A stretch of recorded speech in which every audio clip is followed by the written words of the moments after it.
عزیز طلبہ، قاری صدیق صاحب بانوی رحمۃ اللہ علیہ فرماتے ہیں کہ طلبہ کو طالب علمی ہی کے زمانے سے کسی اللہ والے سے اپنا تعلق جوڑنا چاہیے، کسی اللہ والے کے ہاتھ میں اپنا ہاتھ دے دینا چاہیے۔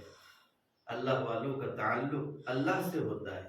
جب انسان اللہ والوں کے ہاتھ میں اپنا ہاتھ دیتا ہے، ان سے بیعت کا تعلق جوڑتا ہے، تو اللہ تبارک و تعالی اس کو ترقی عطا فرمائے۔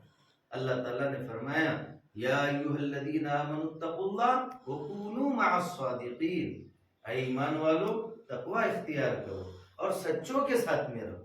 یہ اللہ والے، یہ اللہ کے قریب ہوتے ہیں، لہذا ہم ان سے اپنا تعلق جوڑے، ان کے پاس جاتے آتے رہے تاکہ ہمارا اصلاحی تعلق ہو جائے۔ اللہ تعالیٰ ہم سب کو ان اللہ والوں کی قدردانی کرنے کی توفیق عطا فرمائے۔ نگاہ ولی میں وہ تاثیر دیکھی، نگاہ ولی میں وہ تاثیر دیکھی، بدلتی ہزاروں کی تقدیر دیکھی۔